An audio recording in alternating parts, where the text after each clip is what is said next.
Très attachée à la région de Grenoble où elle vit, Laurence Perrin n'en a pas moins rêvé de grands espaces, d'ailleurs et de liberté. Cette liberté, elle la trouve notamment dans le sport automobile, la Formule 1 entre autres, devenant attachée de presse puis journaliste pour des revues spécialisées. Le cinéma est une autre de ses passions. Là encore, elle glane quelques poussières d'étoiles en côtoyant acteurs et comédiennes pour un journal régional.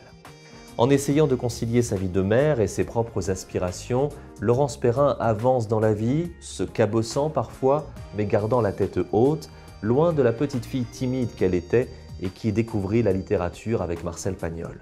En 2008, conciliant enfin son amour du cinéma et son envie d'écriture, elle met le point final à un manuscrit de 400 pages, La drôle de vie de Zelda Zonck, sorte d'hommage à Marilyn Monroe. Lancé sur Internet avec succès, le livre est repéré par une maison d'édition. Quelques mois après, récompensée par le prix Maison de la Presse, Laurence Perrin entre dans le club des romancières à succès. Avec Anna, Miss Cyclone, L'aile des Vierges ou Ma chérie, en Irlande, en Grande-Bretagne ou aux États-Unis, à des époques plus ou moins éloignées de la nôtre, ce sont toujours des destins de femmes que nous raconte Laurence Perrin.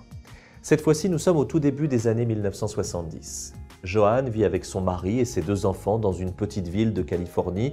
C'est une famille heureuse, une famille sans histoire. Pourtant, un jour, rentrant de la bibliothèque, Joanne se fait agresser. Et dès lors, elle bascule.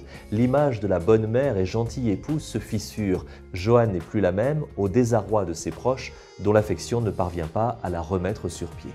Un jour, sans prévenir, elle prend la route en direction de Las Vegas. Alors que sa famille s'inquiète, s'affole, la cherche en vain en craignant le pire, Joanne va tenter de se retrouver dans la cité du vice et de l'argent. Une écriture pleine de fougue, de rythme, en lien avec la frénésie des années 70, des personnages attachants, une réflexion sur la fragilité de nos destinées, le nouveau roman de Laurence Perrin est une réussite. Ça s'appelle Les Jours brûlants et Laurence Perrin est publié chez Calman Levy.